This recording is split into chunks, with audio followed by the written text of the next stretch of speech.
So we are here with Kevin running Nerdfest, and also everything with Nerdfest is happening in Davenport.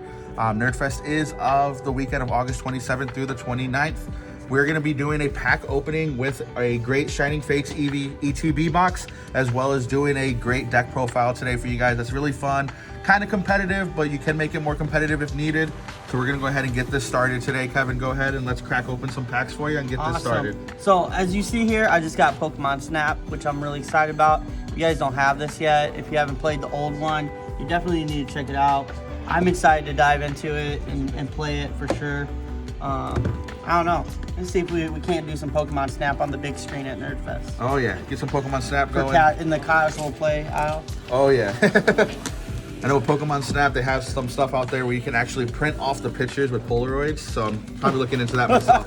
Oh, That'd be cool. Get some Polaroid pictures of our favorite Pokemon. See what we can do. I know you're going to help a lot with the Pokemon. I know you're going to be doing panels there at Nerdfest and stuff like that, so if you guys are fans of his channel, you want to meet him, he's going to be doing meet and greets and panels there. It's going to be super cool. He's going to help with the tournaments. We're going to have a big box tournament. As well, with Nerdfest, we're going to be doing some more deck profiles. I'll be bringing some more for you guys this coming couple of weeks. Some of them are going to be more casual. Some of them are going to be a lot more competitive, just so you guys get a feel for the scene. We are filming this at Nerd HQ in Davenport. Great place to come and play if you're ever just looking for a casual play or even just more competitive scene. Great people to work with, great people, great competition. Somebody in the stream, the first one to like and share this video will get this code, which will be for the ETB. So I'm gonna give that to you, Eric. The first person to like and share can have that. This is the beauty. This is why you buy this box, just for this card right here. Beautiful Chunkachu, or sorry, Chunk V. He's just so fluffy. All right, man. Let's split this up. So we got. Here he goes. The sleeves are awesome on this one. It's like probably my favorite sleeves. Go ahead and have the sleeves ready in case you pull something big. Oh, we pulling some big stuff today. Like that Charizard. That Zard, man. We're gonna pull it right now. 1, 2, 3, 4. Is it 10? That's 10. Bang on. So 5 each. I'm gonna drop mine on the ground. That's what I do. So we got 5 each for Shining Fates for the great packs. I'm gonna go ahead and let you go first with the opening. Let you start us off. All right, this one's calling out to me. Like the ocean calls to Moana. Oh yeah. Like cake calls out to the fat boy. Go ahead and get this pack cracked and open. All right. So all these code cards are gonna be up for grabs. So, all right, let's do it. First pack. First pack magic. See what we get. Ooh, full art Pierce right off the bat. Oh my, that is beautiful. That is going in my Necrozma deck. Not the one we're doing the profile for today, but maybe we'll do that one on a different stream. It's a fun deck. I built that one. It's just madness. Go ahead and do another one. Dark Energy. Get mine ready. Rotom, Floatzel, Trapinch, Nickit, Weasel, Shinx, Coughing, Shiny Roly-Poly, and a Frostmoth. For the win. Somebody was just looking for a Frostmoth the other day. Yeah, someone was around here, Nerd. Got the next pack. I think it was Matt Clayton, who's from Clayton Designs. They do our play mats and our hats and everything. Ooh, so I got Riobloom, Hollow, and I got a Reverse Hollow Rusted Shield in this one. That's pretty good. Let's get the next pack cracked. Nice Thwacky, Gym Trainer, Shinx, Coughing, Trapinch, Rowlet, Morpeko, Snom, and a Zarude. Ooh, okay, this one's it right here. That one right there has a Zard for you. Let's put this one in. Let's get that that bad boy in a sleeve. That's beautiful. All right, here we go. And you guys are probably thinking like, oh man, they have all white cards. Shining Fates is, it's all white cards. Yep, Shining Fates does not have different colored code cards, unfortunately. Alright, ready? Celebi. That's a good hit for a grass deck. That's not bad. Especially that Rowlet too. And the Sky Circus Rowlet. Yep, that's another good one too. Not bad. Not too shabby. Rusted Sword, Luxio, Sphinx. Go over there, buddy. Rookie, Eevee, more Pico. Boss's Orders. Ooh. That is a good hit. That is The really Boss's Orders is actually a genuine staple for a lot of decks nowadays. Every deck needs a Every Boss's deck Order. runs Boss's Orders. Boss's Orders and Marnie's Oh yeah. are the two really good cards, in my opinion, out of this new rotation of trainers that came out. Yep. Those are my two favorite. There are some people that swear by like Professor's Research, and I like it in certain decks, but it's also kind of like you have to toss your hand, so it's not always good. But it's really great for decks like Mad Party. Mad Party's a great one for Or research. the Charizard Leon deck. Yep. It's great because then you can toss those Leons away. those Leons away. So situationally, it's perfect, but it's not good for every deck. Yeah, no, that's definitely my opinion too. I do run them in a couple of my decks, but a lot of my decks that I run are a little bit more fast-paced. So Yeah. it definitely will be worth it Right. in those long, fast-paced decks. But the slow pace, you definitely want to be able to keep your hand, and research does not help out with that at all. Ooh, I got the Chunk Boy, Ooh, Shiny Greeted. shiny Chunk Boy. It's actually a good hit too. So we got 2 shinies hit so far and a full art. Let's see what I get here. And then we got 1 final pack each for last pack magic. Last. Oh! And We won. The Tyrannus VMAX gold card. We just won. That is actually another great hit. We just won. That is actually a really good card for anyone that is running an Eternatus deck. Definitely a card to have. That is beautiful. Especially if you want to make it look really nice and pretty. You can't see my face, but there are tears in my eyes right now. That's definitely a good hit. Definitely a good hit. All right, last pack madness. See what we get. Do both at the same time? Yeah, both same time. Let's do it. Here we go. Bang.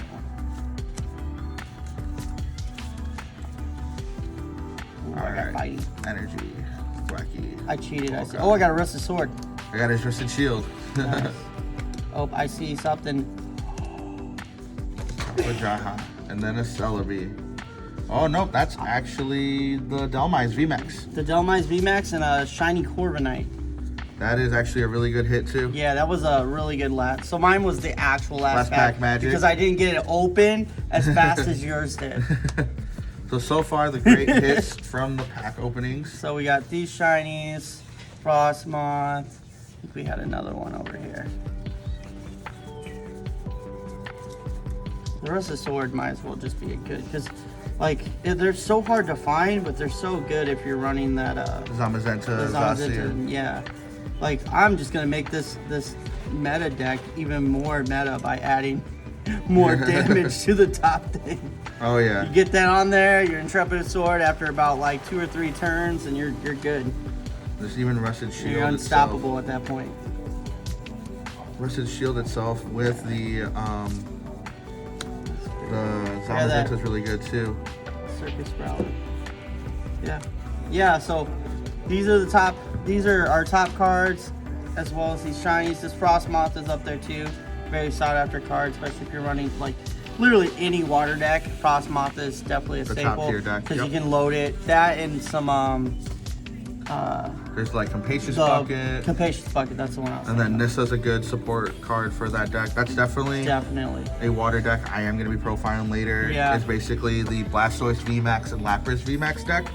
But with the new Killing Rain set coming out, that is going to be the Salinx Rider Water. Yes. That deck is going to be insane. It's gonna be disgusting. It's going to be great, especially if you can run that Frostmoth with it. Great deck, great I'm deck. switching at that point. I'm switching back to Boltund. I've been competitively playing my Necrozma deck because I'm trying to work all the kinks out of it right now. But Boltund is always kind of going to be my favorite. Jeff Hyman, who is one of our Pokemon professors, who's going to be the head judge for Pokemon at Nerdfest. He helped me build this deck. Essentially, it started as a that's funny story. It started as a Pikarom deck and now has no Pikaroms in it at all. Pikarom has been a great deck so far from what I've seen in the competitive scene, especially online tournaments. The thing with Pikarom and some of these other deck profiles that we may be doing here in the future, like ADP, which is Arceus, Dialga, Palkia, Zacian, a lot of those other featured cards like that, unfortunately, as of September, are going to be rotated out. So those kinds of decks will no longer be essentially around after September with the new rotation. So those deck profiles will be live for a little while. But if you want to play it as a casual thing with some friends, definitely can be ran. But more for the competitive side, those decks are going to be rotated. So next, what we're going to do is we're going to go ahead and go through the deck profile for the Boltund deck. This deck profile is definitely something we're going to be doing a lot of. We have several different decks that we're going to be running around with, and it's definitely some fun ideas for you guys if you guys want to build some Pokemon decks, especially for the new trainers, older trainers, people that have new experience or want more experience. Definitely there are some tweaks and changes you can make to the deck that will definitely make it a little bit more competitive or a little bit faster. But the way I've seen this Boltund run, it is definitely a good card. It's definitely a good deck. It's a lot of fun. Some of the little combinations that you can do with it is actually really good. Definitely one of the more top decks that I've seen be played casually.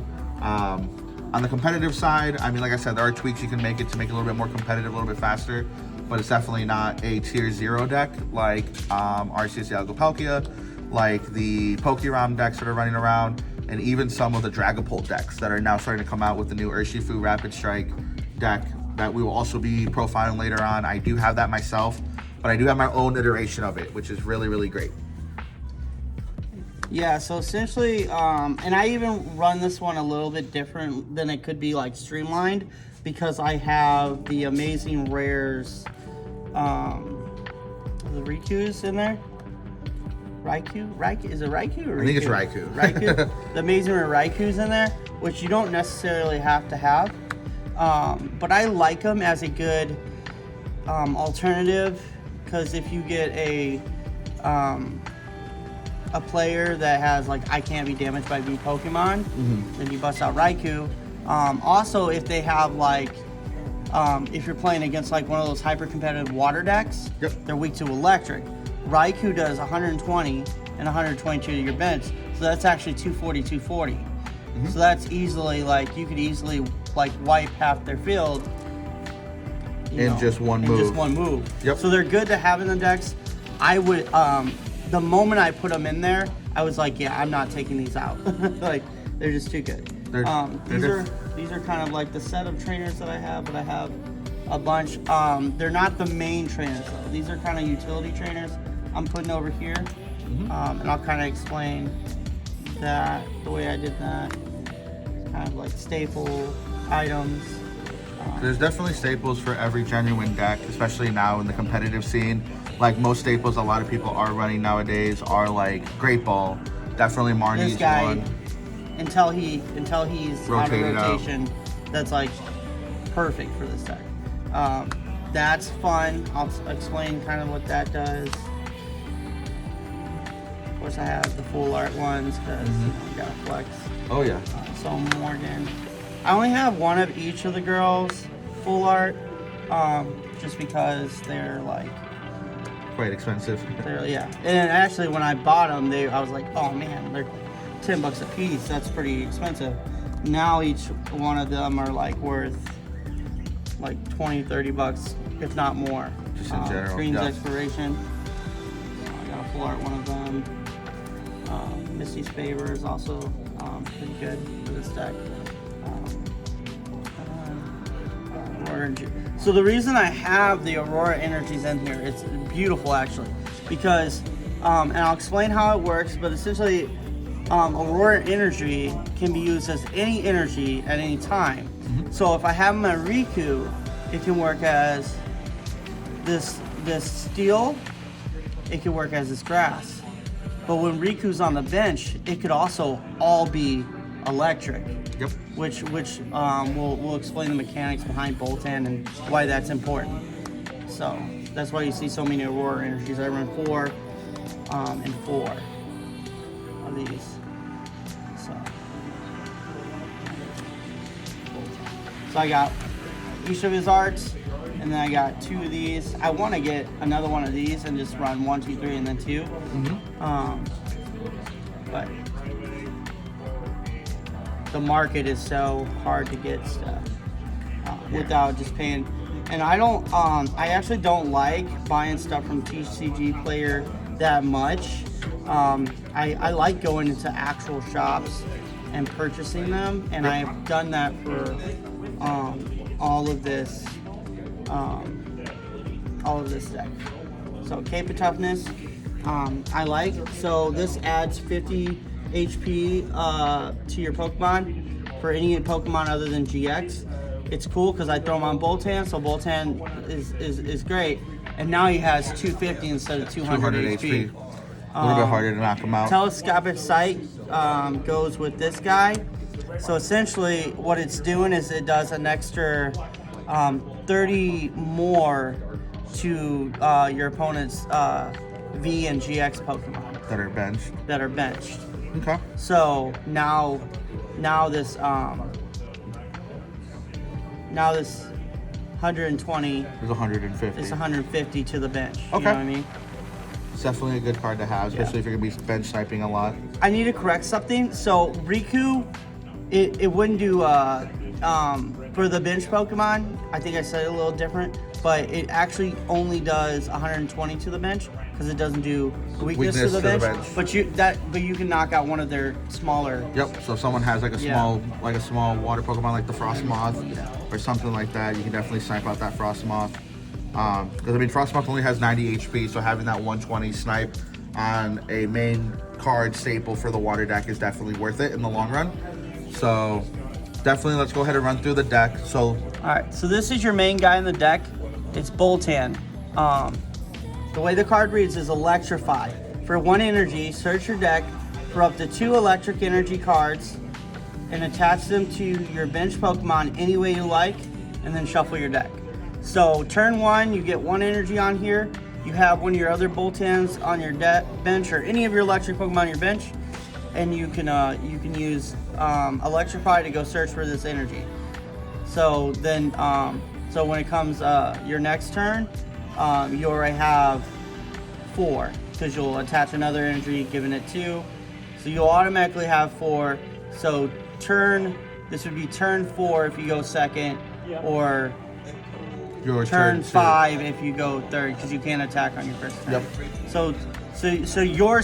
So basically on your second or third turn, you're already swinging for 130 because it's a 30 for each electric. Yep. So that's why Electrify is good.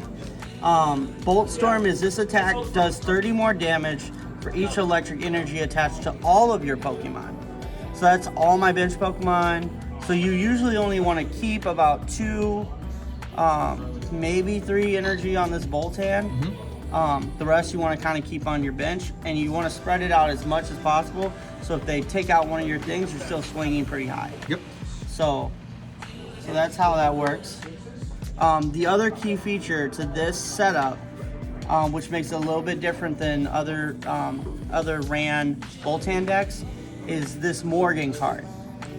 It says you can play this only if you discard Dana, Nita, and Evelyn from your hand. Look at the top 12 cards of your deck and attach any number of energy cards you find there to your Pokemon any way you like. And then you just shuffle the rest of the cards back into the deck. So you don't lose any cards, you don't have to discard anything, you just take all the energy and you disperse it throughout your Pokemon. So now you're loading up this guy. You're loading up another Boltund. You typically don't want to load up these unless you look like you're just not going to need them, and I'll tell you why here in a minute. But so then you're swinging for whatever, as many energy as you get in there. You know, you have the potential of up to 12 energy cards. You usually get about 2 or 3. That's the way it kind of works. Oh yeah. Unless you need like 3, then you're gonna get 1. Okay. Just, definitely is situational with that card. I definitely can say where it comes from when you're with like the whole top 12. And if you're hitting a lot of energies, you're hitting hard. But we run a lot of energies in this deck. So there's 8 basic for the electric. 8 basic electric. One of each of these, we have those in there so you can search them out using Viridian Forest. if you need to, kind of situational. You can also search with just other cards that allow you to pull cards. Turbo Patch if they're in the graveyard discard pile. Turbo Patch can pull them out. You flip a coin, heads, you get a take, and you can use that electric or whatever, which is good in a pinch because you can attach it to any one of your basic Pokemon that isn't a GX. So that means any of your Boltands, and it could be your active one or one on the bench. It doesn't matter. Recip Stampage is a fun card. Essentially, you make your opponent shuffle their hand into their deck and then draw a card for every prize card they have. Definitely super fun late game. Like, oh yeah, you got 7 cards in your hand. Well, now you have 2. Oh, you got 1 prize card left? All right, cool. Let's go ahead and make you lose all 8 of your cards in your hand and make you draw 1. That's what you get for taking all my Pokemon. Green's Exploration. This one you can only use if there's no Pokemon with abilities in play. Search your deck for 2 trainer cards and then shuffle them to your deck. LT Surge is good, and there's a combo. So let me talk about that combo. So Magneton's ability, so it essentially goes Magnemite, second evolution is Magneton, Call Signal. Once during your turn before you attack, you may search your deck for up to 3 supporter cards, reveal them, put them into your hand, then shuffle your deck. If you do it this way, this card's knocked out. So first part of the combo is that you do this, you look for any one of these girls that you still need to play. Usually you'll have like 1 in your hand almost at all times, just because there's so many. I mean, it's 1/4 of the deck. If you don't, you also have what is it?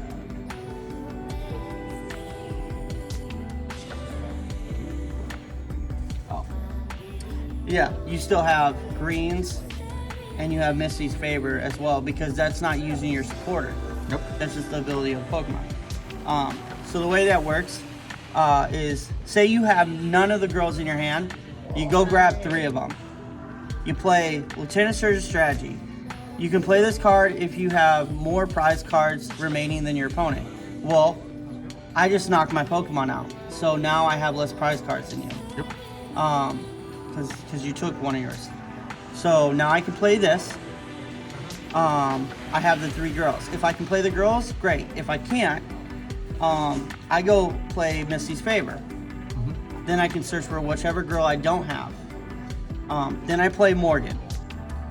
And cycle through the 12 energy. Or the 12 top cards, top 12 cards. Okay. Yep. And then I can use whatever my choice of last remaining one. A really cool one is you would already have to have one of the girls and boss's orders in your hand when you did this. But you do that, then you boss's order up his big boy and knock it out.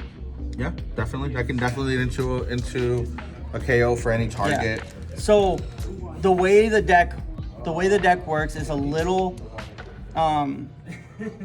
complicated, just because of the amount of combos that is in this deck. I would say this is about a intermediate player deck. I wouldn't necessarily recommend this deck for a beginner, just because it kind of takes a lot of those combos to get it to really run well. Like, you can absolutely pick up this deck and play it, but there's a lot of things you're gonna miss. Like, you're not gonna really know kind of how to seek this one out, unless you played the deck a little bit. Okay. So I would probably rank it an intermediate deck. So primarily, in a sense, your primary main win condition card is your Boltund. Boltund is mainly your main win condition. He's the hitter. Just in case if you need it, like in the sense, there's a Decidueye deck out there. I know there's an Altaria deck out there where it basically states your opponent's VMAX Pokemon can't hit it. That's why you have the Raikus in there. In a sense, they still hit hard enough to take out those Pokemon, but still in the sense of necessarily to be able to do double damage. One on the bench, one on the front. So primarily, these 2 cards are your win cons. The one that I haven't mentioned is Tapu Koko. So once during your turn, if this Pokemon is on your bench, you may choose 2 of your bench Pokemon and attach energy card from your discard pile to each of them. If you do discard all cards from this Pokemon, and put it in the lost zone.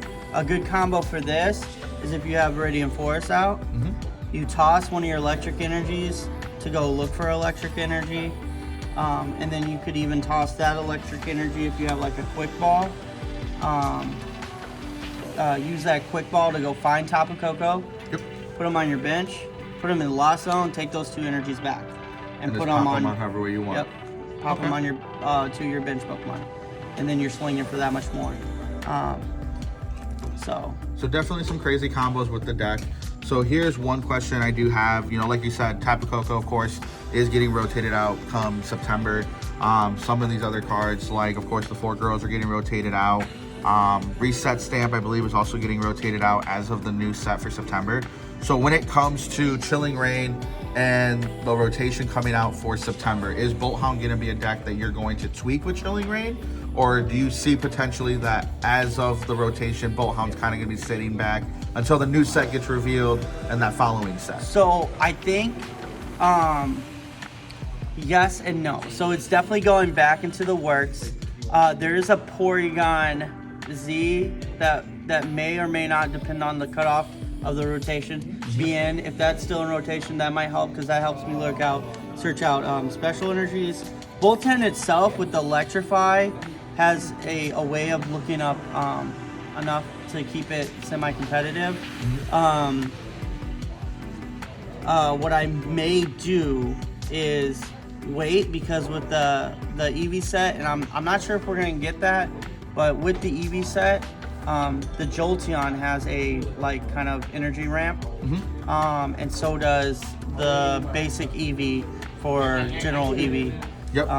So they have energy ramps kind of in the next couple sets.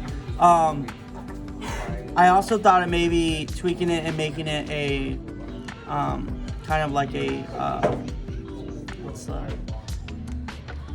word for that? But I do want to show you something. It's not a there's an engine that works kind of like the Rapid Strike engine, where you can search out specific cards. Yep. I can't remember essentially what that mechanic is. I don't know if you remember, but there's a card that you're able to do that. But yeah, I think for a little bit, Necrozma, after this rotates out, Necrozma will get some love for a little bit, which is cool, because Necrozma was actually the Ultra Necrozma deck was my very first competitive deck I ever had. Okay. Bought a theme deck right out the case and just kind of ran with it for a long time. Okay. So definitely get some nostalgia with the Necrozma V that just came out with Battle Style. So definitely understand that. So in that same question with the whole Chilling Reign set, we're not even going to talk about EV Heroes, because we don't know if that's even coming to the US at this very moment. When it comes to Chilling Reign, what is either a deck, a card, or something that you're excited for? Something that as soon as you saw that set was coming out with that card, you're like, okay, this is changing the way I'm building X. Rather it's Necrozma, rather it's Boltund, or rather you're just stripping everything and just starting brand new. What in Chilling Reign are you looking forward for? Well, with Chilling Reign, I definitely like the art cards that are coming out in that set.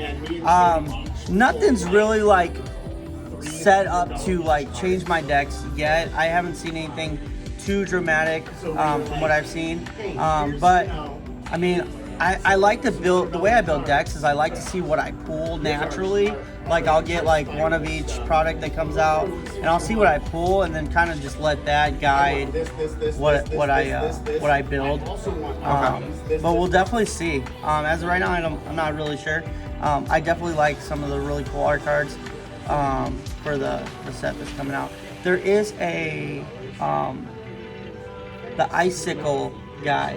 The Salix Riders? Salix Riders looks really good. Yep. So I might play with that deck. I know my one of my daughters was wanting a water deck, so we might build that one. Okay. Well, definitely. I know eventually we're going to do that deck profile on that Necrozma deck. That deck is definitely a little bit more competitive. This deck is a lot of fun. Like you said, it is really an intermediate deck, the way the interactions work, the way the deck builds up off of the kind of energies that you do have. So definitely do understand that. Definitely want to say thank you for the time that you took out of your day to kind of break down this deck, kind of break down what your win conditions are, and kind of what we're excited for the next set, as well as what you plan to change, if any changes will be made. I do know when the new set rolls out, even with rotation, if Boltund's still around, we'll definitely do another deck profile at that time for that deck. But yeah, again, guys, this was Kevin, basically the guy who is running Nerdfest for August 27th through the 29th. I do have a code that will be linked inside of the YouTube description for this video. Definitely go check it out. Definitely go check out the Facebook page at Nerdfest QC. Definitely going to be hosted in Davenport. Going to be a really great time. I'm going to be there doing more deck profiles, as well as we're going to be having a lot of events for Dragon Ball, Yu-Gi-Oh, Magic the Gathering, Pokemon, and other card games, as well as just nerdy things in general. Definitely, if you have any questions, definitely reach out to him on that Facebook page. But yeah, thank you for your time, and definitely look forward to looking at the Necrozma deck when we got a chance. Absolutely, man. And we'll see you at Nerdfest. Yep, definitely. All right, man.